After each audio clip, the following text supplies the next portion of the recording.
ప్రభునందు ప్రియమైన సహోదరి సహోదరులారా, ప్రభు నామానికి మహిమ కలుగునుగాక. ఈ 2024 సంవత్సరం ముగింపు దినాల్లో మనం ఉండగా నవంబర్ నెల 28వ తారీఖు మందిర ప్రతిష్ట లేక ప్రవేశ కార్యక్రమం, దాని సందర్భంగా స్తుతి కూడిక ఏర్పాటు చేయబడినందుకై స్థానికంగా పెద్దలు నలుగురికి కృతజ్ఞతలు, ప్రేమవందనాలు నేను తెలియచేస్తున్నాను. దాదాపు 20 దినాల క్రిందట ఈ గ్రామాన్ని, సంఘాన్ని దర్శించి ప్రియులు దేవుని సేవకులు బాబురావు గారు ప్రభు సన్నిధికి వెళ్ళిన సందర్భంలో కడపలో ఉన్న ప్రభు పిల్లలు కూడా వీరి కొరకు ప్రార్థిస్తున్నందున వారిని దర్శించి ఆదరించడానికి ప్రభు సహాయం చేశారు. వాస్తవంగా ఈరోజు నాకు అనుకూలంగా లేదు, కానీ ముందుగా ఇచ్చినటువంటి స్థలం వారితో మాట్లాడి ఇక్కడ మందిర సంబంధమైన పనులు ఇంకా పూర్తి కాలేదు కనుక దయచేసి మీరు కొంచెం ప్రీపోన్ చేసుకొని ముందుకు రండి, అప్పుడు 28వ తారీఖు వారి దగ్గరికి వెళ్ళడానికి వీలుగా ఉంటుంది అంటే వారు సహృదయంతో సమ్మతించి సర్దుబాటు చేసుకున్నారు. కనుక ఉదయకాలం గుంటూరు చేరడానికి, మీ మధ్య చేరడానికి కూడా ప్రభు సహాయం చేశారు. బహుశా ఇక్కడ ఉన్న వారందరూ ఇక్కడ వచ్చిన వారు, పనిచేసిన వారు, నేను తప్ప. కనుక నేను వాక్య పరిచర్య చేయడం అంత భావ్యమైన సంగతి కాదు. నేను ఇక్కడ ఏం పని చేయలేదు. పుణ్యకలలో దాదాపు ప్రారంభం నుండి కొన్నిసార్లు రావడానికి, వాక్య పరిచర్య చేయడానికి ప్రభు సహాయం చేశారు. గుంటూరు పరిసరాల్లో చాలా స్థలాల్లో మనం సహవాసం చేస్తూ వచ్చాం. ఏమైనా ప్రియులు బాబురావు గారు ప్రభు సేవలో నమ్మకంగా ప్రయాసపడ్డారని మా మట్టుకు మేము ఇక్కడికి రాకపోయినా ఎరిగి ఉన్నాం. మా దగ్గరికి కొన్నిసార్లు వారు సహవాసానికి వచ్చారు. ఇటీవల 2 ముఖ్యమైన కాన్ఫరెన్సెస్లో కూడా వారు పాటల్లో సహాయం చేయడానికి 2019లో 2023లో కూడా మా దగ్గరికి వచ్చారు. ఇటీవల గుంటూరు మిస్పా మందిర ప్రవేశ కార్యక్రమంలో కూడా వారు ఉన్నారు. దాదాపుగా మరి మేము కలిసింది అదే ఆఖరి సమయం. బాబురావు అంటే మీ అర్థం ఏమిటో నాకు తెలియదు. నేను ఒక కొత్త అర్థం చెప్పాలనుకుంటున్నాను. బాబురావు అంటే అర్థం ఏంటి బ్రదర్? ఇక్కడ మంచి పండితులు ఉన్నారు, బిఎం జోసెఫ్ గారు. బాబురావు అంటే బాబురావే, బాబు రావు. మేమే వస్తాం నీ దగ్గరికి, నీవు రావిక అని నాకు అర్థమైంది. దావీదు చెప్పిన మాట అదే కదా. మనము వెళ్ళిపోయిన వారి దగ్గరికి వెళ్ళాలి తప్ప వారు మన దగ్గరికి రారు. హరి కుమార్తె శారద, అలాగే ప్రభు వారికి ఇచ్చిన పిల్లలు శ్యామ్, షైని, వారిని, వారి సిబ్లింగ్స్, తోబుట్టువులు అందరినీ, సంఘాన్ని ప్రభువే ఆదరించాలని మనము ప్రార్థిస్తున్నాము. ప్రభు తన చిత్తాన్ని జరిగిస్తాడు. మరో యాక్సిడెంట్ ద్వారా ప్రభు సన్నిధికి ఆయన చేర్చబడ్డారు. వారి కుటుంబానికి, సంఘానికి కూడా హృదయపూర్వకమైన సానుభూతిని తెలియచేస్తున్నాము. అయితే మనము మంటికి వెళ్ళేవారం కాదు. బైబిల్ ప్రకారం ఏంటంటే ప్రభు మనలను మహిమకు మార్చేవాడు. హెబ్రీ పత్రిక 2లో చెప్పాడు, ఆయన అనేకులైన కుమారులను మట్టికి తెచ్చుచుండగా అని లేదు, అక్కడ మహిమకు తెచ్చుచుండగా అన్నాడు. So he leads us all to glory. అది చాలా విశేషమైన సంగతి. మనం మంటి నుండి వచ్చిన వారమే, కానీ మంటితో మన జీవితం ముగింపు కాదు. ప్రభువైన యేసుక్రీస్తునందు విశ్వాసం ఉంచిన కారణాన్ని బట్టి ఆయన మనలను మహిమకు తీసుకుని వస్తున్నాడు. ఆయన మన రక్షణకర్తగా, మన జీవితానికి సర్వంగా ఆయన ఉన్నాడు. కొద్ది నిమిషాలు మందిర ప్రవేశానికి సంబంధించి దేవుని వాక్యాన్ని మనం జ్ఞాపకం చేసుకుందాం. నాకన్నా ఎక్కువ వాక్య అనుభవం గలవారు ఉన్నారని నాకు బాగా తెలుసు. ఆ ఎరుకలోనే నేను మర్యాదగా జాగ్రత్తగా మాట్లాడాలని నిలబడ్డాను. యెషయా గ్రంథం 56వ అధ్యాయం.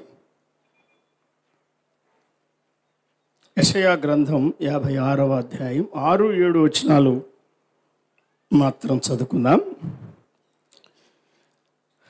ఐజయా 56:6-7. విశ్రాంతి దినమును అపవిత్రపరచకుండా ఆచరించుచు, నా నిబంధనను ఆధారము చేసుకొనుచు, యెహోవాకు దాసులై యెహోవా నామమును ప్రేమించుచు ఆయనకు పరిచర్య చేయవలనని ఆయన పక్షమున చేరు అన్యులను నా పరిశుద్ధ పర్వతమునకు తోడుకొని వచ్చేదను. నా ప్రార్థన మందిరములో వారిని ఆనందింపచేసేదను. నా బలిపీఠము మీద వారు అర్పించు దహన బలులను నాకు అంగీకారములగును. నా మందిరం సమస్త జనులకు ప్రార్థనా మందిరం అనబడు. చదువుబడిన ఈ చిన్న వాక్య భాగాన్ని స్థానిక సంఘస్థులందరి కొరకు, చేరువచ్చిన మన అందరి కొరకు ప్రభువే తన ఆత్మ ద్వారా దీవించునుగాక. ఈ కుడికలో చాలామంది సహోదరులు ప్రార్థనలో నడిపించారు, ప్రభువును స్తుతించారు. కనుక నేను వేరుగా మరొక ప్రార్థన చేయడం లేదు. దైవ గ్రంథంలో ప్రవక్త అయిన యెషయా ద్వారా ప్రభు ఇచ్చిన వర్తమానం 66 అధ్యాయాల వర్తమానం. దానిలో మొదటి 39 అధ్యాయాలు ఒక భాగంగా, 40 నుండి 66 వరకు ఉన్న అధ్యాయాలు రెండవ భాగం. దానిలో 9, 9, 9, 3 9, 27 అధ్యాయాలు 3 భాగాలుగా ఉన్నాయి. ఇది మన ప్రభు అయిన యేసుక్రీస్తు ప్రత్యక్షత, ఆయన రాకడతో ప్రారంభించి ఐజయా 40, యెషయా గ్రంథం 40వ అధ్యాయం. ఇదిగో మీ దేవుడు అనే వర్తమానం బాప్తిస్మిచ్చే యోహానుతో ప్రారంభించి ధర్మశాస్త్ర యుగానికి ముగింపులో క్రొత్త యుగాన్ని ప్రభు ఎలాగ ప్రవేశపెట్టబోతున్నాడు అది వివరించేటువంటి భాగం. ఆ భాగంలో ఆయన అన్యులు, యూదులు కాని అన్యులను గురించి మాట్లాడుతున్నాడు. ఇక్కడ చేరువచ్చిన మనం అందరం యూదులం కాదు, మనం యూదులలో చేరిన పాపులం కాదు, కానీ అన్యులం అయినా పాపాత్ములం. ప్రభువు పక్షముగా చేరిన వారం మనం. ఆయన మనల్ని చేర్చుకున్నాడు. ఆయన ఎవరిని చేర్చుకుంటాడో వారు ధన్యులు. నీ మందిర ఆవరణములలో నివసించున్నట్లు నీవు ఏర్పరచుకొని చేర్చుకునివాడు ధన్యుడు అన్నాడు. ఒక రూతును పోలి మనం అన్యులమైన ప్రభువు మనలను చేర్చుకున్నాడు తన కుమారుని ద్వారా. ఆయన పక్షముగా చేరిన వారం మనం. ఆయన ఇంటిలో చేర్చుకున్నాడు, ఆయన ప్రాకారాల్లో చేర్చుకున్నాడు. 5వ అధ్యాయంలో చెప్తున్నాడు. శ్రేష్టమైన పేరు మనకు పెట్టాడు. దేవుని పిల్లలు అనే పేరు, ఆరాధ్యకులు అనే పేరు ఆయన మనకు పెట్టాడు. ఎన్నో పేర్లు ఆయన పెట్టాడు. ముఖ్యంగా 6వ వచనం చివరిలో నా పరిశుద్ధ పర్వతానికి నేను మిమ్మల్ని తోడుకొని వస్తాను అన్నాడు. ఇశ్రాయేలు జనాంగాన్ని ఐగుప్తులో నుండి విడిపించిన తరువాత ఆయన పరిశుద్ధ పర్వతానికి తీసుకొని వస్తాను అన్నాడు. అక్కడికి నేను మిమ్మల్ని తోడుకొని వస్తాను, అక్కడ మీరు నన్ను ఆరాధించాలి. నన్ను ఆరాధించే స్థలం ఐగుప్తు కాదు. ఐగుప్తు నుండి విడుదల పొందాలి, మీరు వాగ్దాన దేశానికి రావాలి, పరిశుద్ధ పర్వతానికి రావాలి. నేను కోరుకున్న పర్వతానికి వచ్చి అక్కడ మీరు నన్ను ఆరాధించాలి. నేను కోరిన రీతిగా విమోచింపబడిన ప్రజలు ప్రభువును ఆరాధించాలని ప్రభు యొక్క ఉన్నతమైన ఉద్దేశం. విమోచింపబడని వారు కాదు. మనం చేసే ఆరాధన ఐగుప్తీయులకు హేయమైనది. ఆరాధన సత్యం విలువ వారికి తెలియదు. నా పర్వతానికి మిమ్మల్ని తోడుకొని వస్తాను అన్నాడు. నా 7వ వచనంలో నా మందిరంలో నేను వారిని ఆనందింప చేస్తాను అన్నాడు. నా మందిరం అన్నాడు. ప్రభువు తన మందిరాన్ని గురించి ఏమని మాట్లాడుతున్నాడు? ఇది నా మందిరం అని ఆయన చెప్తున్నాడు.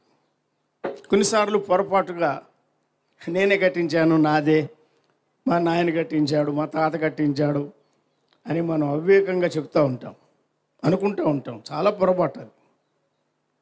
నీ ఇల్లు నీది, నీ ఉద్యోగం నీది, నీ వాహనం నీది, మందిరం నీది, నాది కాదు. సంఘం ఎవరిది? ప్రభువుదే. ఎప్పటికీ కానీ అందులో మనం ప్రయాసపడి పనిచేసేవారమే తప్ప పరిచారకులమే కానీ మందిరానికి మనము హక్కుదారులం కాదు, యజమానులం కాము. నా మందిరం అన్నారు. ఎప్పటికీ అది మనం గుర్తుంచుకోవాలి. అది బెతెస్త కానీ బేతేలు కానీ దానికి ఏ పేరు పెట్టినా, పేరు పెట్టకపోయినా, ప్రార్థన మందిరంగా ఉన్నా సరే. 60 సంవత్సరాలు పైగా ఈ చిన్న గ్రామంలో దైవ సేవకుల ద్వారా ప్రభు పని ప్రారంభించి జరిగిస్తున్నాడని వినడం చాలా సంతోషకరమైన విషయం. హృదయాల్లో ప్రభువును స్తుతించదగిన విషయం. నా మందిరంలో నేను వారిని ఆనందింపచేస్తాను అని చెప్తున్నాడు. కనుక ప్రార్థన మందిరం, సంఘం ఎవరిది, మందిరం ఎవరిది అంటే అది ప్రభువుదే, దైవ మందిరం. ఇది నా మందిరం అని ఆయన చెప్తున్నాడు. నా మందిరం, నా పర్వతం, నా ఇల్లు, నా ప్రాకారం, నా జనులు, నా బలిపీఠం, అంతా నా నా నా అని మాట్లాడుతున్నాడు ఆయన. ప్రభువుకు చెందినవి ఇవన్నీ. సంఘము ముఖ్యంగా దేని కొరకు అంటే 7వ వచనంలో 2 ముఖ్యమైన విషయాలు మనం చూస్తున్నాం. చివరి పంక్తిలో నా మందిరం అన్నాడు. అది ఆయనదే, అది దేవుని మందిరం. కనుక మనం అక్కడికి వెళ్ళినప్పుడు ప్రభువు సన్నిధి అక్కడ ఉన్నది అని ఆ గ్రహింపుతో మనం వెళుతున్నాం. మన ఇంటి దగ్గర ఉన్నట్టు కాదు. మన ఇంటిని విడిచిపెట్టి, మన పనులు కట్టిపెట్టి ప్రభు మందిరానికి వెళ్ళినప్పుడు ఆయన మందిరానికి మనం వెళుతున్నాం, ఆయన నివసించే స్థలానికి వెళుతున్నాం. ప్రభువా నీ నివాసములు ఎంత రమ్యములు అన్నారు కోరహ కుమారులు కదా. నీ నివాసములు ఎంత రమ్యములు. ఆ రమ్యత మనం వివరించలేం. ప్రభు సన్నిధి మనకివ్వడానికి ఆయన ఇష్టపడుతున్నాడు. అక్కడ ఉన్న ఆ రమ్యత, ఆ మహిమ, ఆయన ప్రసన్నత, ఆయన ముఖదర్శనం, ఆయన సన్నిధి కాంతి, ఇవన్నీ మనం అనుభవించగలుగుతున్నాం ప్రభు సన్నిధికి మనం వచ్చినప్పుడు. గరికపాడులో దేవుని దాసుల ప్రయాస ద్వారా, పెద్దలు విశ్వాసుల సహకారం ద్వారా చక్కని మందిరం కట్టబడింది. కొద్ది నిమిషాల్లో మనం అందరం అక్కడికి వెళ్ళి ప్రభువును స్తుతించబోతున్నాం. అది నా మందిరం అని ఆయన మాట్లాడుతున్నాడు. అదే వచనంలో అది ప్రార్థన మందిరం అన్నాడు. మందిరం, ప్రార్థన మందిరం. కనుక మందిరములో ముఖ్యంగా ఏం జరగాలి? ప్రార్థన జరగాలి. మనకు తెలిసినవే, కొత్తవేం కాదు. ప్రార్థన మందిరం. కొన్నిసార్లు మనం ప్రార్థన కూడిక అంటాం, కానీ ఆ కూడిక కూడా ప్రసంగ కూడికగా మార్చి వేసుకుంటాం. ఏది ప్రార్థన కూడిక? ఏ కూడికలో ప్రార్థన ఎక్కువగా ఉంటే అది ప్రార్థన కూడిక కదా. కనుక ప్రార్థన కూడికలో ఒకవేళ ప్రార్థన గురించిన ఒక చిన్న హెచ్చరిక ఉండవచ్చు, కానీ 1 లేక 2 చిన్న పాటలు ఉండవచ్చు, కానీ ఎక్కువగా ప్రార్థన విజ్ఞాపనలు మనం చేస్తాం. అది ప్రార్థన మందిరం. ప్రార్థన కూడిక ఉన్నప్పుడే కాదు, కొన్ని స్థలాల్లో విశ్వాసులకున్న మంచి అనుభవం ఏమంటే, మందిరానికి వెళ్ళి, ఎప్పుడు వీలైనా మందిరానికి వెళ్ళి అక్కడ కొంతమంది ప్రార్థన చేసుకుని వస్తూ ఉంటారు. సిస్టర్స్ కావచ్చు, బ్రదర్స్ కావచ్చు. ప్రభువు సన్నిధిలో అనేకమైన విషయాలు ఎత్తి ప్రభువుతో మాట్లాడడానికి అది అనుకూలమైన స్థలం, హౌస్ ఆఫ్ ప్రేయర్, అది ప్రార్థన మందిరం అన్నాడు. ఇంకొక మాట ఏమంటే, నా బలిపీఠం మీద వారు అర్పించు బలులు అని చెప్తున్నాడు. అది బలులు అర్పించే స్థలం, ప్రార్థన జరిగే స్థలం, బలులు అర్పించే స్థలం. అర్పించే స్థలం అంటే ఆరాధన మందిరం. అది మందిరం దేనికి? ప్రార్థన కొరకు. మందిరము దేనికి? ఆరాధన కొరకు. ముఖ్యంగా మన ప్రభువును మనము ఆరాధించాలి, ఆయన హెచ్చించాలి, ఆయనతో నింపబడి ఆయన వర్ణించుట, ఆయన కొనియాడుట, ఆయనకి ఇష్టమైన రీతిగా ఆయన కుమారుని ఆయనకు ప్రదర్శించుట. ఇది ప్రభువు మన పట్ల కోరే ముఖ్యమైనటువంటి విషయం. అది ప్రార్థన మందిరం, అది ఆరాధన మందిరం. మందిరములో ముఖ్యంగా ఉండవలసిన అనుభవాలు ఆయన ఇక్కడ చెప్తున్నాడు. 27వ కీర్తన ఒకసారి చూడండి. మనందరికీ తెలిసిన వచనాలే, విషయాలే జ్ఞాపకం చేసుకుందాం. కీర్తన 27లో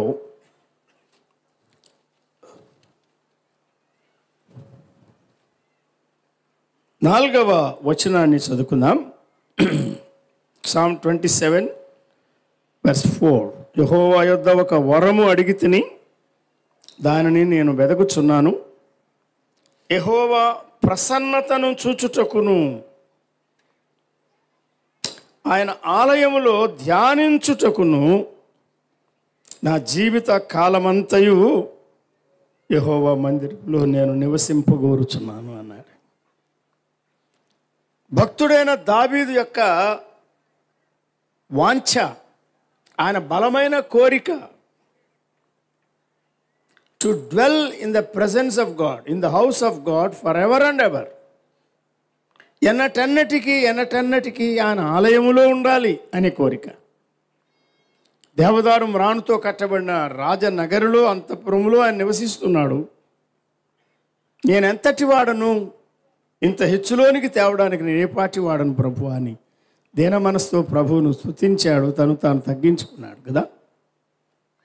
ఆయన కోరిక సింహాసనం మీద ఉండాలని కాదు, ఆయన కోరిక యుద్ధాలు చేయాలని కాదు, శత్రువును ఓడించాలని కాదు. ముఖ్యంగా ఆయన కోరిక ఆయన ఆలయములో ధ్యానించాలి అని. To behold the beauty of the Lord, ప్రభు యొక్క ప్రసన్నత లేక ప్రభు యొక్క సౌందర్యం, ఆయన గుణ విశేషణాలు చూడడానికి, ఆయనను ధ్యానించడానికి అని చెప్తున్నాడు. దీనికి నేను ఒక పేరు పెట్టాలనుకున్నాను. ఏమంటే ఆయన మందిరం ధ్యాన మందిరం, ధ్యానించే మందిరం. పరధ్యానం కాదు, ప్రభువును గుర్చిన ధ్యానం చేసే స్థలం మందిరం. ఆయనను ధ్యానించడానికి ఎన్ని గ్రంథాలు ఉన్నాయి, ఎన్ని తలంపులు ఉన్నాయి, ఎన్ని రకాలుగా ప్రభువును మనం ధ్యానించవచ్చు. ధ్యానిస్తూ ఉండగా ఆ ప్రభువు యొక్క సౌందర్యము, ఆయన మహిమ గుణాతిశయాలు మనము జీర్ణించుకోవడానికి, వాటితో తన్మయులు కావడానికి ప్రభువు మనకు సహాయం చేస్తాడు.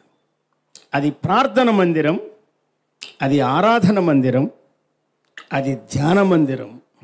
ఇంకొక మాట 6వ వచనం చూడండి. 27వ కీర్తనలోనే 6వ వచనంలో అన్నాడు, ఇప్పుడు నన్ను చుట్టుకొని ఉన్న నా శత్రువుల కంటే ఎత్తుగా నా తల ఎత్తబడు.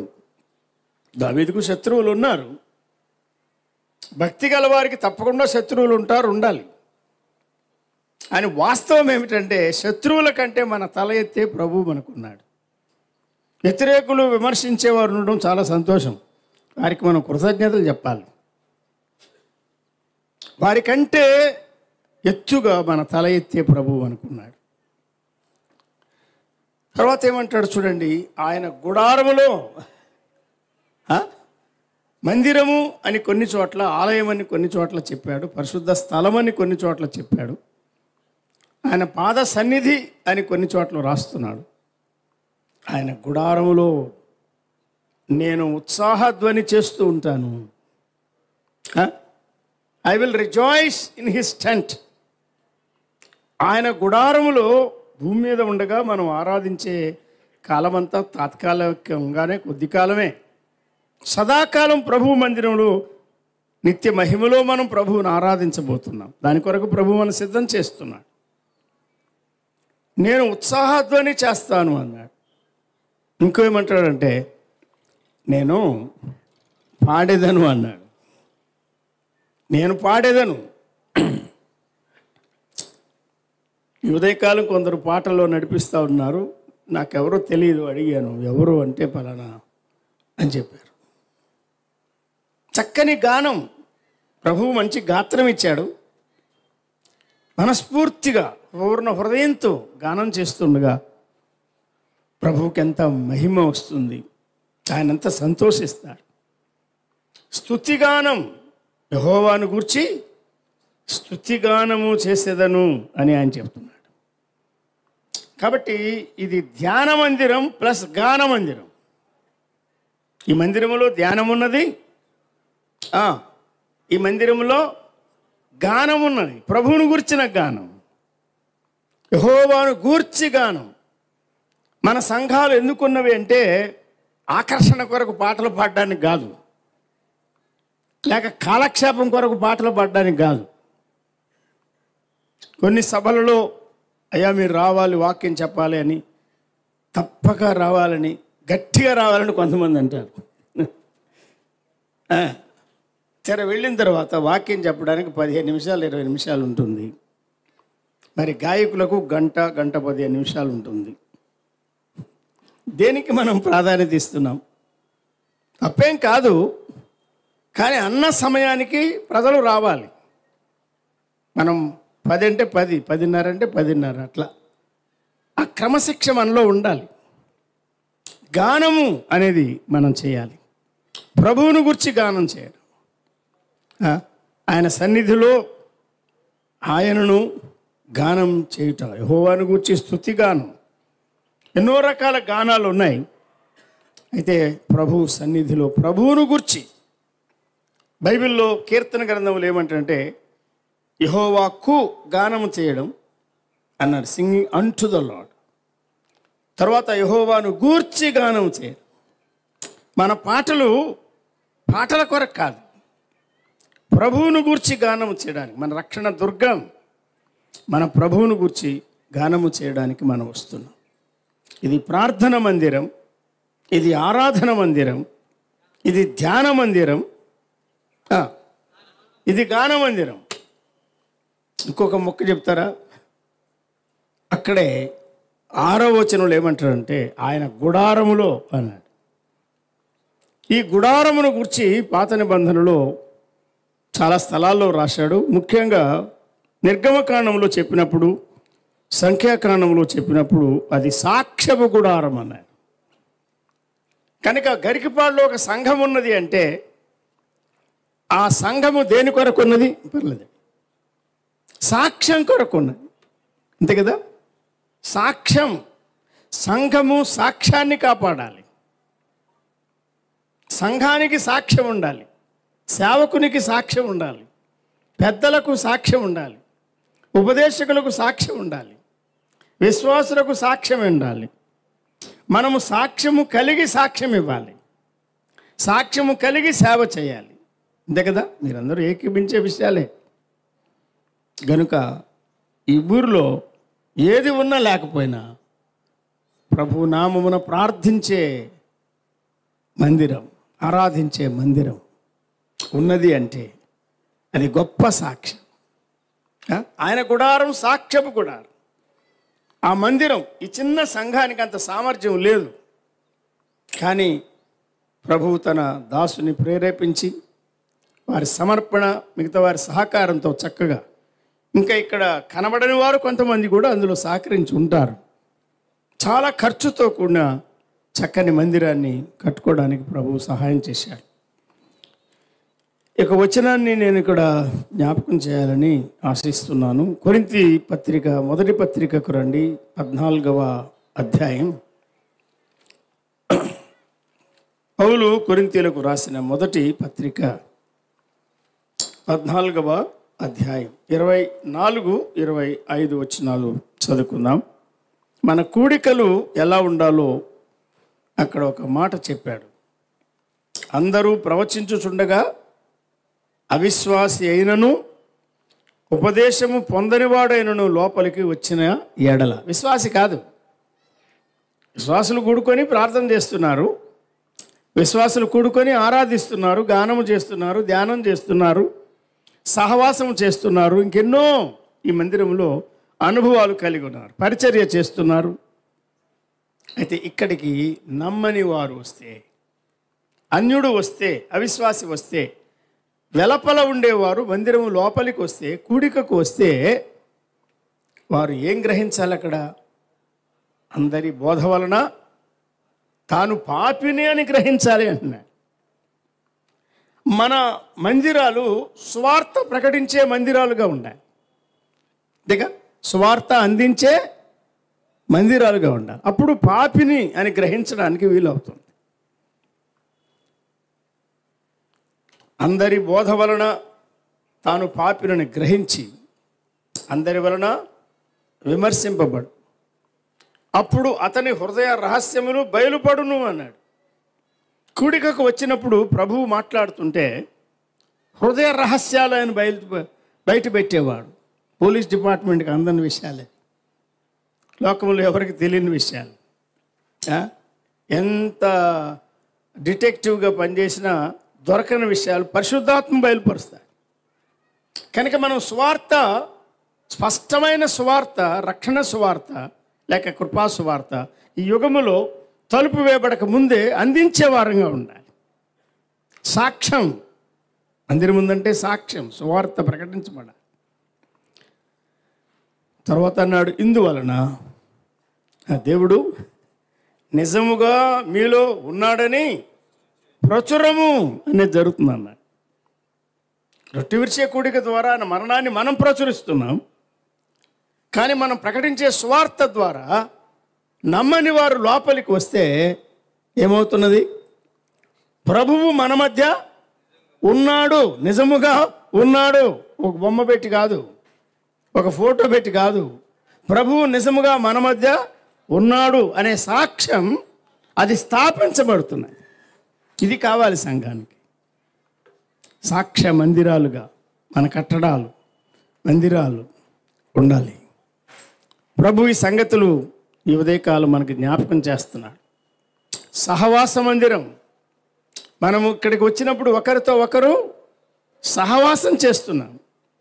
అన్నజనులతో కాదు, తిట్టుబోతులు, త్రాగుబోతులు, ఇంకెంతో ఎన్నో రకాల వారు ఉంటారు, సామెతల గ్రంథంలో చెప్పాడు. అటువంటి సహవాసం కాదు, ప్రభువు రక్తముతో కడుగబడిన వారి సహవాసం, నీతిమంతుల సహవాసం, భక్తులు కూడుకొను సమాజం అన్నాడు. అందుకే ఇక్కడికి వచ్చిన వారు భక్తులు, భక్తురాండ్రు, భక్తి గలవారు అని దాని భావం.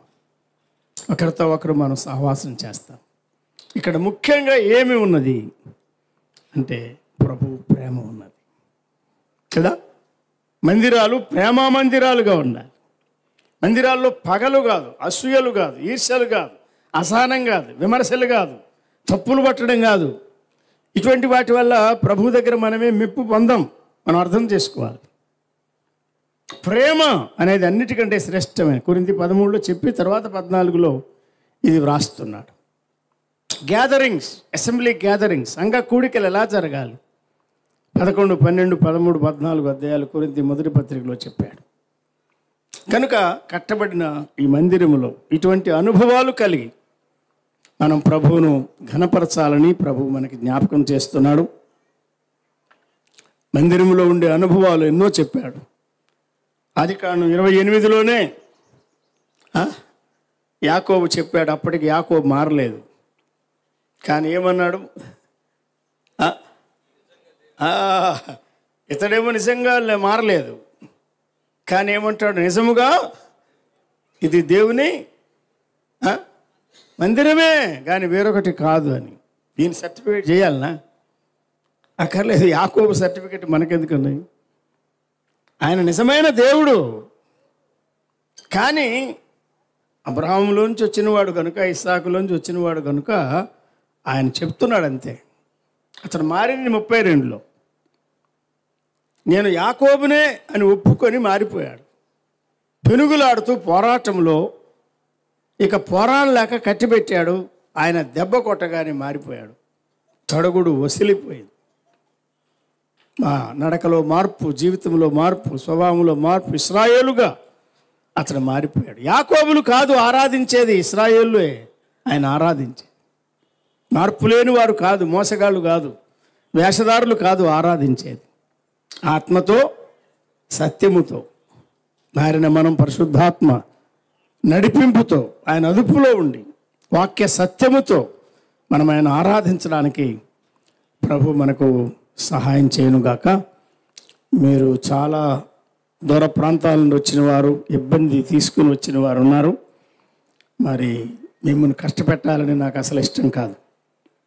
కనుక ప్రభు తన మందిరాన్ని గూర్చి, సంఘాన్ని గూర్చి కలిగి ఉన్న ఉద్దేశాల్లో కొన్ని ఈ ఉదయకాలం ప్రభు మన ఎదురుకు తెచ్చాడు. ఆ రీతిగా మనమున్న స్థలాల్లో, అది కడప కానీ, గుంటూరు కానీ, మరేది కానీ ప్రభువుకు మహిమకరంగా, అది ఆయన ఇల్లు అని ఎరిగి, ఆయన శిరసత్వాన్ని గుర్తిస్తూ, ఆయన ప్రభుత్వాన్ని గుర్తిస్తూ, మనుషుల అభిప్రాయాలకు విలువ ఇవ్వకుండా ఆత్మ ద్వారా వ్రాయబడిన వాక్యాన్ని గౌరవించి, వాక్యానుసారమైన సత్యాలకు లోబడి దీన మనసుతో నిజమైన భక్తి కలిగి, యథార్థ హృదయం కలిగి ప్రభువును ఆరాధిస్తూ ప్రభువును సేవించడానికి ప్రభు తన కృప మనందరికీ దయచేయను గాక. Thank you very much.